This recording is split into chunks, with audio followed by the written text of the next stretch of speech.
और चलिए इस बीच एक बड़ी खबर आपको हम बता दें। इस वक्त की ये बड़ी खबर आपको हम बता रहे हैं, हिमाचल में कोरोना की रफ्तार और बढ़ गई है। हिमाचल में कोरोना की रफ्तार और बढ़ गई है क्योंकि अब तक यहां 31,449 लोग कोरोना पॉजिटिव पाए गए हैं।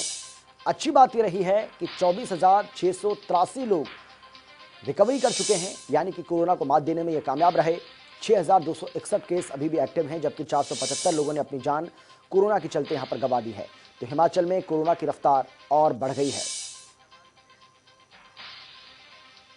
और चलिए अब सीधा रुख करेंगे हमारे संवाददाता अंकुश डोभाल का, जो शिमला से हमारे साथ जुड़ गए हैं इस खबर पर ज्यादा जानकारी और बातचीत के लिए। अंकुश, कोरोना की रफ्तार लगातार तेज होती जा रही है, खतरा लगातार बढ़ता जा रहा है।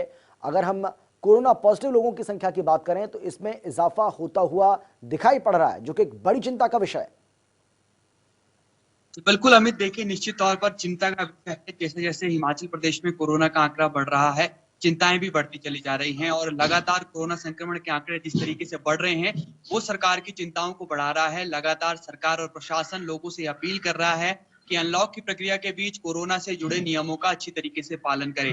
बीते कल की अगर बात करूं तो कल मुख्यमंत्री जयराम ठाकुर ने पत्रकारों से बातचीत करते हुए कहा कि शादियों के कारण सबसे ज्यादा जो केसेस हैं हिमाचल प्रदेश में वो आ रहे हैं। ऐसे में अब जो है लिमिट किया जा रहा है, केवल 100 लोग इंडोर कार्यक्रमों में आ सकेंगे। जो तमाम कार्यक्रम होंगे हिमाचल प्रदेश के अंदर, अगर वो इंडोर कार्यक्रम हो रहा है तो 100 ही लोग आ सकेंगे। इसके अलावा जो अन्य हॉल होंगे वहां पर टोटल कैपेसिटी के 50% तक ही लोग आ सकेंगे, यानी कि आधे जितनी कैपेसिटी होगी। उदाहरण के लिए अगर किसी हॉल की 100 कैपेसिटी है तो वहां पर केवल 50 ही लोग आ सकेंगे, ताकि सोशल डिस्टेंसिंग का ध्यान रखा जा सके। लेकिन अनलॉक की प्रक्रिया चल रही है अमित, हम सभी जानते हैं कि जब अनलॉक चल रहा है तो भीड़ अपने आप में हर जगह देखने को मिल रही है।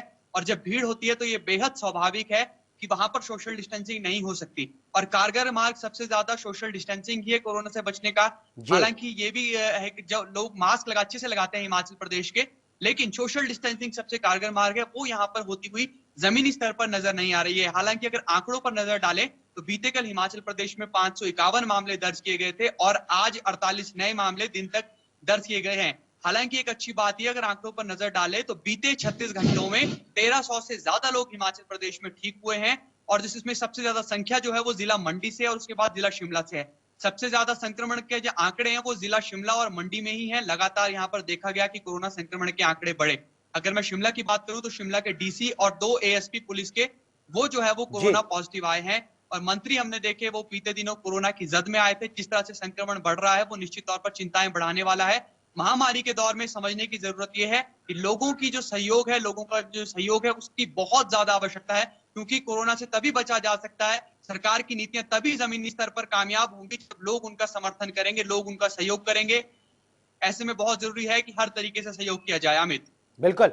अंकुश, क्या ये माना जाए कि कोरोना की इस बढ़ती रफ्तार के बीच अब सरकार कोई और भी बड़ा फैसला ले सकती है? जिस तरीके से आपने बताया कि इंडोर जो कार्यक्रम अभी हो रहे थे उसमें छूट दी गई थी, लेकिन अब उस लिमिट में कुछ कमी की गई है, यानी कि आप कोई बहुत ज़्यादा लोग एक जगह गैदर नहीं कर सकते हैं, उनकी गैदरिंग नहीं हो सकती है। तो क्या ऐसे कुछ और कदम हमें आने वाले समय में देखने को मिल सकते हैं? जी देखिए, बंदिशों का जो दौर है वो हिमाचल प्रदेश में पहले देखने को मिला। और जब लॉकडाउन था, बंदिशें थी, तो हिमाचल प्रदेश में संक्रमण के आंकड़े जो थे वो नियंत्रण में थे। लेकिन हमने देखा कि जैसे ही अनलॉक की प्रक्रिया शुरू हुई, बॉर्डर्स खुले हिमाचल प्रदेश के, उसके बाद संक्रमण के आंकड़ों में बहुत ज्यादा तेजी देखने को मिली। ऐसे में सरकार ये सोच रही है कि किस तरह से अर्थव्यवस्था को भी पटरी पर लौटाया जाए, जिंदगी भी जो है वो पटरी पर आए, लेकिन साथ ही साथ संक्रमण के आंकड़ों को भी रोका जा सके। इसके लिए जैसा कि बताया कि शादी में भी जो अब लिमिट किया गया है। इसके अलावा स्कूल्स बंद किए गए हैं, क्योंकि जिस तरीके से मंडी में मामले सामने आए थे उसके बाद स्कूल्स को बंद करने का फैसला लिया गया था। अब जो है जी आने वाले दिनों में कैबिनेट की बैठक होनी है 23 तारीख को, वहां पर स्कूल्स को खोलना है या फिर अभी बंद रखे जाएंगे उसको लेकर भी फैसला हो सकता है। एक बार बहुत बड़ी चुनौती सरकार के सामने और साथ ही साथ असमंजस की भी स्थिति है कि किस तरह से लोगों की जिंदगी भी पटरी पर रहे, लोग जो है काम पर भी जाएं और साथ ही साथ कोरोना संक्रमण से भी बचा जा सके।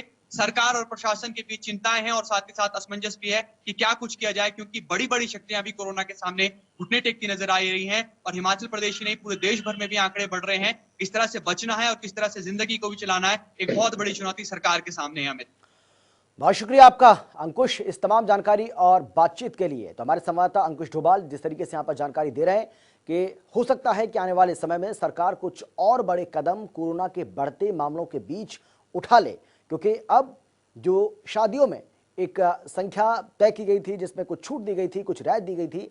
अब उसमें कहीं ना कहीं कटौती करने का फैसला सरकार ने लिया है, क्योंकि जिस तरीके से कोरोना के मामले लगातार बढ़ रहे हैं, एक बड़ी चिंता का विषय ये बनता जा रहा है और आने वाले समय में हो सकता है कि कुछ ऐसे ही उपाय सरकार की ओर से और किए जाएं।